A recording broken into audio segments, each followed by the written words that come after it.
네, 어머니 잠은 푹 주무시나요? 혹시 주무시다가 못 자요. 깨서 소변을 보러 가진 않으세요? 아니, 잠을 1시간 내지 2시간 자면 하루 저녁에 3번, 4번 깨요. 아. 그래서 그 잠자는 약을 먹지 않으면 자들 못해요. 네. 그래서 신경에서 오는 것 같아요, 저는. 온몸이 신경에서. 네, 연세가 드시면 뼈가 약해지기 때문에 협착증이나 또 목도 안 좋아지시고 그로 인해서 팔다리도 더 쑤시고 아파지실 수 있는데요. 지금 어머니께서 밤에 잠을 푹 못 주무시고 여러 번 깨서 소변을 보러 깨시잖아요. 그러면 숙면을 못 취하게 돼서 몸의 회복력이 더 떨어지시기 때문에 이렇게 치료를 받으시는데도 잘 호전이 되지 않고 이제 오래 걸리시는 것 같아요. 그래서 이 자다가 소변 보는 이 야뇨증을 잡고 숙면을 취하도록 그런 치료를 더 겸해서 받으시면은 회복이 훨씬 더 빨라지실 것 같습니다. 그래요. 아주 그냥 어디서 한의사고 어디 병원이고 좋다면은 네네. 아주 계속 다녀봤어요. 그래도 아무 효과가 없어요. 예, 아직 수면이 좋아지시지 않으시기 때문에 그러신 것 같은데요. 수면 치료를 같이 하시면 훨씬 더 빨리 좋아지실 거라고 예, 생각됩니다. 안녕하세요. 예, 지금 엄지 발가락 쪽하고 종아리 바깥쪽에 찌릿찌릿하게 저리다 그러셨는데요. 예. 요게 수술 직후부터 나타났나요? 아니면 좀 없다가 새로 생긴 건가요? 어떤 건가요? 아이고, 그 없다가 생겼죠. 이제 몹시 아팠던 거가 다 없어지고 나가지고 이 다리가 얼었다 녹으면 이렇게 만지면 꼬집어도 이렇게 감각이 없어요. 어머니 요게 그럼 수술 딱 끝나고는 통증이 싹 사라지고 좀 한동안 괜찮은 시기가 있다가 그러다 아니, 갑자기 괜찮은 게 아니라 참 처음 나아지는데 그거는 안 없어져요. 어머니 이게요 지금 얘기하신 증상은요 그 요추 4번 신경이 눌리게 되면 종아리 측면이나 전면이 저리면서 그게 엄지 발가락하고 연결이 되거든요. 딱 정확하게 좌골 신경통 중에 요추 4번 신경이 눌린 증상을 얘기를 하고 계신데요. 이게 신경이 눌리는 경우는 제일 흔한 한 80% 정도는 요추 디스크가 있는 경우가 많습니다. 그러니까 이게 수술 후에 이 고관절 쪽에 수술 후에 그 근처로 좌골 신경이 지나가거든요. 지나가는데 수술 중에 혹시나 문제가 생겼거나 아니면 수술 부위가 이제 붙으면서 유착되면서 신경을 누르거나 건드리는 경우도 있지만 아마 수술 직후에는 괜찮으셨다고 하시는 걸로 봐서 이 수술은 제대로 잘 됐을 확률이 높은데 그 뒤에 그 근처를 지나가는 좌골 신경이 디스크나 혹은 기타 골반 쪽 근육들이나 혹은 다른 곳에서 눌리면서 신경 눌림 증상, 좌골 신경통이라고 할 수 있습니다. 그 양상대로 지금 그대로 종아리 바깥쪽 혹은 전면이 저리고 감각이 떨어지고 엄지 발가락 쪽에 감각도 이상하면서 저리기도 하고 터질 것 같기도 하고 이런 증상을 얘기하고 계신 거거든요. 조금 그 수술 이후에 여러 가지 오래 누워 계시면서 혹은 이게 수술 후에는 거동이 힘드시잖아요. 이런 것 때문에 골반이 틀어지면서 디스크나 신경통이 악화된 걸로 볼 수 있습니다. 그런 경우는. 그러면 반드시 들어놓아가지고 한 3개월을 그대로 있었거든요. 그렇죠. 그럴 때 신경이 눌릴 수 있습니다. 그런데 그러면 그 자세를 어떻게 하면 돼요? 이 옆으로 들어놓아서 이 벽에를 하나 고이라고 그러던데. 이게 신경통 같은 경우에는요. 심한 경우는 똑바로 반드시 눕는 것보다는 새우처럼 옆으로 살짝 구부리는 자세에서 신경이 덜 눌리는 경우가 있습니다. 그래서 나는 옆으로 누우니까 좀 덜 저리더라 하시는 분들은 이 디스크로 인해서 신경이 눌리는 경우고요. 그 외에 이 골반 쪽에 이상근이라는 힘줄이라든지 그 기타 근육에서 눌리는 경우는 일반 침 치료로도 좀 빨리 풀리는 경향이 있고요. 디스크라고 하면 봉침이라든지 좀 더 심도 있는 좀 오래 걸리는 치료가 필요할 것 같습니다. 근데 허리가요, 걸으면은 가만히 너무 많이 앉았어도 걸으려고 그러면 허리가 아파요. 그렇죠. 그게 이제 디스크가 같이 있다는 증거거든요. 그래서 제가 지금 정확한 건 MRI를 봐야 알겠지만 증상만 들어봤을 때는 허리 쪽에서 디스크가 생기면서 허리 통증도 유발되신 걸로 보이고 그게 좌골 신경을 타고 내려가면서 종아리 저림과 엄지발가락 저림을 유발하시는 걸로. 잠깐 앉았다가 일어나서 가면 조금 괜찮은데. 그렇죠. 움직임 또 풀리시고. 무릎이 그래요. 이게 그 좌골 신경 지나가는 경로 따라 이 골반, 대퇴골 쪽, 그다음에 허벅지, 무릎, 종아리, 발등, 발가락까지 어느 부분에서도 통증이 생길 수 있습니다. 디스크와 열매 안쪽에 있는 씨앗인 도인에 대해서 살펴봤는데요. 사실 복숭아 나무는 어느 한 조각 버릴 것 없이 전체 부분이 다 약효가 될 수 있습니다. 이 동의보감에 보면요. 일단 복숭아 꽃인 도화, 그 다음에 복숭아 잎인 도엽, 그 다음 복숭아의 이 속껍질에 해당하는 도경백피, 그 다음 복숭아가 이 매달린 채로 마르면 도효라고 해서 약으로 썼고요. 그 복숭아에 있는 털, 도모, 그 다음에 심지어 복숭아에 있는 벌레를 도두라고 해서 다 약으로 쓸 수 있다고 했습니다. 이 중에서 대표적으로 몇 가지 정도만 이 어떤 약효가 있는지 살펴보면요. 복숭아는 예로부터 이 귀신을 쫓는 효과가 있다고 했습니다. 그래서 특히 어린 아이들이 이 갑자기 놀라서 경기를 일으키거나 헛것을 봤다고 하거나 이런 얘기를 했을 때 이제 도엽, 복숭아 잎이라든지 도경백피 같은 이런 약재들을 썼고요. 또 하나 특징적인 거는 이제 도화라고 해서 이 도화, 잎꽃은 도인하고 비슷하게 이 종양이나 적치를 물리칠 수 있는 효능이 있는데 전을 붙여서 먹어도 좋다고 되어 있습니다. 또 하나로 마지막 도경백피라 해서 속껍질 같은 경우는요. 달여서 차로도 마실 수 있다고 했으니까요. 참고해 보시기 바랍니다. 네, 안녕하세요. 예, 목이 당겨서 불편하시다고 전화 주셨다고요? 네네. 지금 현재 아픈 부위가 목 제외하고 혹시나 어깨나 등 쪽이나 혹은 어깨 바깥쪽 이런 쪽까지 같이 아프진 않으신가요? 어깨가 조금 같이 아파요. 어깨도 좀 같이 아프시고요. 이 찜질을 하셨다고 하시는데 찜질을 하고 나면 조금 풀리는 것 같다가 뭐 자고 일어나면 다시 원래 상태로 돌아간다든지 근육이 곧 다시 뭉치는 것 같다든지 자꾸 재발하거나 그런 건 없으시고요? 그때 찜질할 때만 조금 괜찮다가 한 몇 분 또 있으면 계속. 그렇게 아프시고요. 이 일반적으로 목 통증 같은 경우에는 이 크게 나누게 되면 우리가 흔히 겪게 되는 근육통, 목이 당긴다, 뻐근하다, 무겁다, 어깨가 묵직하다 이런 얘기를 하시는 근육통이 있고요. 이 근육통과 동반돼서 목뼈, 경추 혹은 디스크 질환이 같이 생기는 경우가 있는데요. 이 두 가지 질환의 차이점이 있습니다. 첫 번째, 근육통만 있는 경우는요. 일반적으로 우리가 자고 일어났을 때 목이 갑자기 안 돌아가요라고 얘기하시는 경우가 많고 대개는 하루에서 3일 정도 기간 안에 근육이 풀립니다. 이런 단순 근육통은 찜질을 하거나 스트레칭을 하거나 시간이 경과하면 자연스럽게 풀리는 경과를 나타내고요. 근데 지금 아프신 지 3주 정도 되셨다고 하고 찜질을 하거나 뜨거운 데 담그면 근육이 풀리는 것 같다가 다시 뭉친다 하시는 건요. 단순 근육통이 아니라 근육통과 그 안쪽에 근육과 연결되어 있는 디스크라든지 신경이라든지 이런 부분이 눌렸을 가능성이 굉장히 높습니다. 이런 경우는 MRI를 찍어 보셔서 일단은 목뼈, 디스크 안쪽에 문제가 있는지 확인을 해보셔야 되고요. 그 외에도 이 근육만 이완시키는 치료가 필요한 것이 아니라 봉침이라든지 추나라든지 이 디스크 안쪽까지 좀 근본적으로 치료를 했을 경우에 근육을 따로 이완시키는 치료를 안 해도 저절로 근육이 풀어지고 당기는 게 없어지거든요. 일단은 3주 정도 지속되셨다고 하면 제가 환자분으로 오시면 보통 사진 한번 확인해 보시거나 일반 근육통 치료가 아니라 디스크 치료를 같이 하자고 말씀드리는 경우가 많습니다. 복숭아 씨, 그러니까 도인이 복숭아 씨앗이잖아요.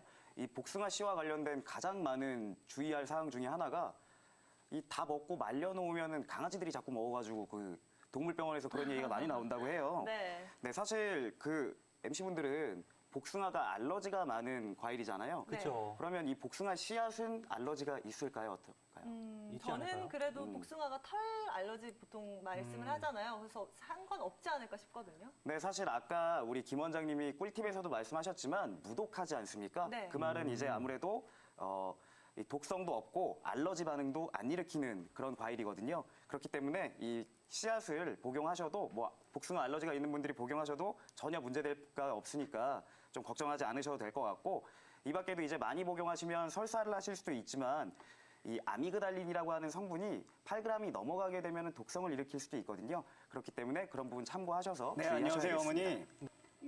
예, 감사합니다. 목 어깨가 불편하셨던 게 얼마나 되셨어요? 이거요? 예, 예. 한 1년은 된 것 같아요. 1년 되셨어요?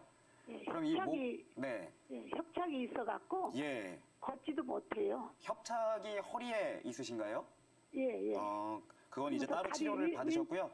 예, 왼쪽이 걸을다가 몇 발짝 뛰면 좀 앉았다 가고 앉으면 괜찮고 일어서면 그렇게 또 걸으면 죽겠거든요. 걷는 것도 좀 힘드시고 예, 그러면서 이제 목이 안 아팠는데 이렇게 목이 요즘에 와서 아파요. 한 1년 정도 되셨고 이 팔다리는 목 어깨가 아프실 때 팔도 더 아프시고 그러시던가요? 예, 예. 혹시 아침이랑 밤이랑 언제가 더 심하신 것 같으세요? 밤이 더 심해요. 밤에가 더 심하세요? 예. 이 목 어깨가 어떻게 아프세요? 좀 이렇게 쑤시는 것처럼 아프세요? 아니면은 욱신한 것처럼 아프세요? 예, 아니 묵신하게 아파요. 욱신하게 아프세요? 예. 예, 이제 아무래도 우리 어머님 같은 경우는 허리가 안 좋으시다 보니까 우리 예, 몸이 이제 안 좋은 부분이 있으면은 그 위나 그 아래로도 그 통증이나 안 좋은 것들이 올라갈 수가 있어요. 예, 그래서 예, 이 허리가 불편하시고 허리가 안 좋으니까 목이나 어깨 쪽에 힘이 많이 들어가게 되고 예, 예. 그러다 보니까 이제 목 어깨에 과도한 긴장이 생기고 그러면 이제 목 어깨가 항상 좀 아프실 거거든요. 예. 네, 그게 이제 아침에 낮에 이제 활동을 하시다가 저녁 때 더 심해지니까 저녁 때 통증이 더 심하실 거예요. 예, 네, 예. 그리고 이 팔다리 같은 경우도 아무래도 이제 마찬가지로 허리나 이 인체의 중심이 좀 문제가 되다 보면은 팔다리 문제가 같이 올 수밖에 없거든요. 예. 네, 그래서 이제 좀 장기적인 시간을 가지고 예. 자주 좀 치료를 받으시면서 이 침 치료나 아니면 가까운 곳을 이제 물리 치료나 이렇게 치료를 계속 지속하시는 게 통증을 관리하실 수 있는 좋은 방법일 겁니다. 안녕하세요. 예, 그 아침에 심하던 허리 통증이 예. 낮에 좀 걸어 다니시고 활동하시고 이러면 좀 풀리시던가요? 예, 그런 때는 풀리고, 네. 허리 구부리는데도, 네네. 손이 완전히 발 밑에까지 닿고, 네. 그렇게까지 할 수가 있는데. 유연하신데. 예, 그런데 꼭 자고 일어날 때 많이 아파요. 허리가. 그래서 밤에는 일어나기 힘들어요. 괜찮으시고. 예. 그럼 그 허리가 아프실 때 혹시 무릎이나 다리나 다른 부분도 같이 아프신 게 있나요? 아니, 다른 부분은 아픈 데 없고요. 네. 반드시 눕지를 못해요. 반드시 허리가 누우면 아프세요? 불편해서. 예. 혹시 그럼 잠은 좀 잘 주무시나요? 예, 잠은 불면증 약 먹고 자자입니다, 오래전부터. 아, 불면증 약 드시고 계세요? 예, 예. 아, 혹시 얼마나 되셨나요? 불면증 약 드신지? 한 20, 30년 됐어요. 예. 그 소변은 뭐 밤에 주무시다가 보러 가시거나 아니면 소변이 좀 잘 안 나오거나 이런 건 없으세요? 전립선 비대증 약도 먹는데. 전립선 비대증 있으시고요? 예. 그것도 오래됐는데. 네. 약 먹으면 괜찮아요, 그런 것들 다. 예. 예, 제가 그 아버님의 이제 상태를 물론 직접 보고 직접 네. 진단을 하면은 더 정확하겠지만은 지금 제가 이제 좀 설명을 드리자면 예. 우리가 이제 남성분들이 연세가 들어가시면서 예. 신장이 허해진다, 신장의 예. 음이 허해진다 해서 신음허해진다라는 증상이 생기거든요. 예. 그런 증상이 생길 때가 이제 자주 생기시는 게 지금 말씀하신 것처럼 허리가 좀 예. 아침에 아프시고 예. 네, 그리고 잠 주무시는 게 좀 편치 않으시고 주무시는 예. 게 이제 편치 않으시니까 지금 수면제를 드시는 거잖아요. 예. 그것도 있으시고 또 소변 문제가 좀 생기실 수가 있거든요. 예. 그게 이제 지금 생기셔서 전립선 비대증을 하신 그 전립선 비대증 약을 드시는 건데 예. 이게 이제 한의학적으로는 신음허라는 상태가 되면서 이런 증상들이 생기는 건데 예. 이 증상을 하나하나 이제 하나의 약으로만 맡고 계신 상태잖아요. 예. 그러다 보니까 이제 지금 허리 통증도 나타나고 또 다른 신음허에 의해서 증상들이 발생을 할 수가 있습니다. 예. 네, 그렇기 때문에 사실은 이제 이런 증상이 생겼을 때는 한의학적으로 한약 치료나 다른 치료들을 병행하면서 이 신음허를 보강해주는 치료를 해주시는 게 근원적으로 좀 굉장히 도움이 많이 되실 거예요. 예. 예, 그래서 이제 아무래도 신음허라는 증상이 좀 연세가 들면서 생기는 증상이다 보니까 치료 기간도 좀 길게 생각을 하셔야 되거든요. 예. 그래서 가까운 한의원에 방문하셔서 지금의 증상과 예전에 있었던 증상들을 모두 말씀을 하시고 그 한의사 선생님께서 이제 치료 기간이나 치료 계획을 세워주실 거예요. 그거에 맞춰서 잘 해보시면 되고 또 그 과정에서 궁금한 게 생기시면은 언제든지 저희한테 전화 주시고 문의해 주시면 됩니다. 아이들이 요즘에 계속 침원 맞고 있거든요. 예. 한의원에 가가지고. 예, 그래도 별 반응이 없고. 예. 다른 문제는 없는데 꼭 자고 일어날 때 그 허리가 아파가지고 일어나기가 좀 힘이 들어요. 그게 이제 아무래도 근육이나 다른 국소적인 부분의 문제보다는 좀 전신적인 문제로 인해서 발생하는 통증이기 때문에 전신을 보강해주고 조화롭게 해줄 수 있는 한약 치료를 병행하시는 게 훨씬 더 효과적일 거라고 생각됩니다. 이렇게 약간 쏘시는 것 같이 네. 이렇게 찌릿찌릿 걸으면서 아파요. 찌릿찌릿거려요? 네. 아, 네. 그 찌릿찌릿한 것이 아까 말씀드렸듯이 이제 신경이 눌리는 증상 중에 하나입니다. 이 전형적으로 신경이 눌릴 때 그런 찌릿거리거나 아니면 저린 증상들이 나타나는데요. 지금 목과 허리 양쪽에서 이렇게 다 같이 문제가 되는 것들은 아무래도 이제 그 척추 자체가 많이 약해져서 척추를 둘러싼 근육들이 많이 약해져서 생기는 문제일 수도 있겠고요. 뭐 그 외에도 이제 척수 자체 염증이라든지 이런 문제들도 있을 수 있습니다. 그래서 이 부분 같은 경우는 먼저 좀 혈액 검사를 통해서 감별을 하는 것들이 또 하나 필요할 테고요. 그러고 나서 별 이상이 없다라고 했을 때는 앞서 말씀드렸듯이 뭐 추나라든지 여러 다른 치료들도 있겠지만 또 한편으로는 내가 그만큼 몸이 피로하고 근육들이 버텨주지 못하는 상황들일 수 있습니다. 결국 이제 척추라는 건 우리 몸의 기둥인데요. 기둥이 이제 하나로만 버티는 것보다 여러 개가 버티는 것들이 더 단단하겠죠. 주위에 있는 근육들이 그만큼 버텨주지 못하는 상황들일 수 있기 때문에 이 부분은 장기적으로 봤을 때는 운동이라든지 이런 근육 강화들이 필요하겠고요. 지금 이제 치료를 할 때에도 추나 이외에도 근육을 갖다 이완시키고 또 근육을 강화시킬 수 있는 한약 치료들도 한번 같이 고려를 해보시는 것들이 필요할 것 같습니다. 작년에 수술하실 네. 때 뭐라고 이렇게 진단받고 수술을 하셨어요? 손목에도 소원이 쥐가 나가 수술했거든요. 예. 하고 나서 여기 한 2년 만에 또 손가락이 저리가지고 예. 예, 그럼 손목 터널 증후군으로 이렇게 진단받고 이제 수술을 하셨던 건가요? 예, 그래 팔 뒤꿈치 요게 하대 예. 아, 팔 뒤꿈치를 갖다 했어요? 예, 요 신경이 누질렸다면 아, 팔 뒤꿈치 쪽에 눌렸대요? 예, 그 예. 아무 소용이 없어요. 예. 그 외에 지금 여러 가지 그 신경이 눌릴 수 있는 부위들 아까 말씀을 드렸잖아요. 예. 하나씩 좀 해볼게요. 목 앞에 이렇게 한번 좀 눌러보실까요? 예, 목에 이거 그러면 또 아프지. 아파요? 이럴 때 이제 손도 이제 찌릿찌릿한 느낌들이 오나요? 찌릿찌릿한 거는 잘 모르겠는데. 그러지는 잘 모르시겠고요. 예, 예. 그 어떤 일을 갖다 하세요? 아, 전에 농사 짓고 있습니다. 농사 짓고 계시고요. 예.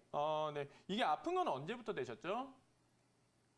여기 한 1년 됐어요. 1년 정도요. 그러니까 수술하고 좋아졌다가 다시 아픈 건가요? 아니, 안 좋아지대. 계속 손가락이 저리. 2년 전에 이 팔 뒤꿈치 수술하고 나서 좋아졌다가 다시 아픈 게 아니시고요? 예. 예. 이 부분은 아무래도 좀 그 자세한 검사들이 좀 필요할 것 같은데요. 아까도 예. 말씀드렸듯이 목 디스크가 있을 때에도 손이 저릴 수가 있습니다. 그 외에도 목 앞쪽에서 근육이 뭉치면서 신경을 눌렀을 때도 저릴 수가 있겠고요. 또는 이제 그 여기 팔꿈치 쪽 아니면 여기 이제 팔꿈치 아래쪽의 근육 그리고 손목 이런 곳에서 예. 신경들이 눌렸을 때 그럴 수가 있습니다.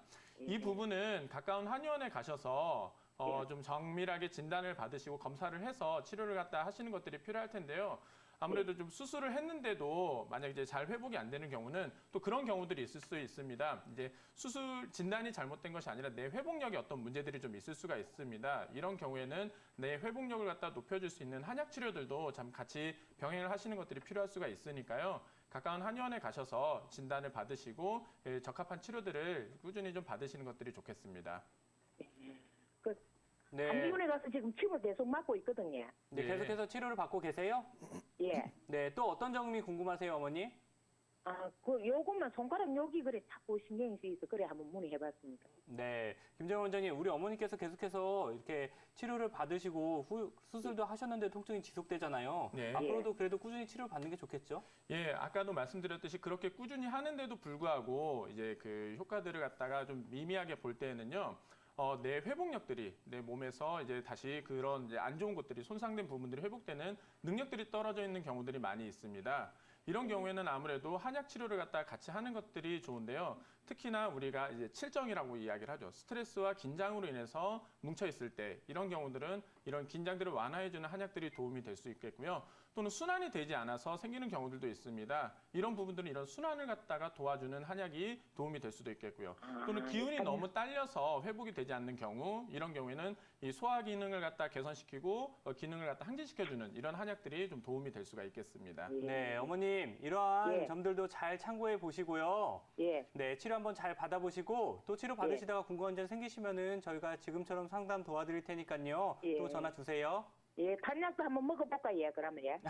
예, 네. 한약도 복용을 하시는 것이 좋겠고요. 이게 예. 뭐 한제 두제 가지고 될 게 아닐 수 있기 때문에 예, 그 예. 부분은 이제 그 원래 다니시던 한의원에 한의사 예. 선생님과 좀 상담을 하셔서 치료 예. 기간도 다시 좀 설정을 하시고 좀 더 적극적인 치료들을 갖다가 생각을 해보시는 피해야 것들이 할 좋을 것 점은 같습니다. 노인과 비슷하게 생긴 행인과 구별을 해야 한다는 점입니다. 도의는 복숭아의 씨앗이고 행이는 살구의 씨앗인데요. 도인과 행이는 생김새가 비슷하고 시중에서 섞여서 유통되는 경우도 있기 때문에 각별한 주의가 필요한데요. 행이는 좀 더 통통하고 끝이 뾰족하고요. 도인은 행인에 비해서 납작한 모양입니다. 두 약재는 쓰임도 다른데요. 도인은 어혈을 풀어주는 작용이 있고요. 행이는 기침을 멈추는 작용이 있습니다. 이렇게 도인과 행이는 모양은 비슷하지만 효과가 다르기 때문에 꼭 구별해서 쓰시는 것이 좋겠습니다.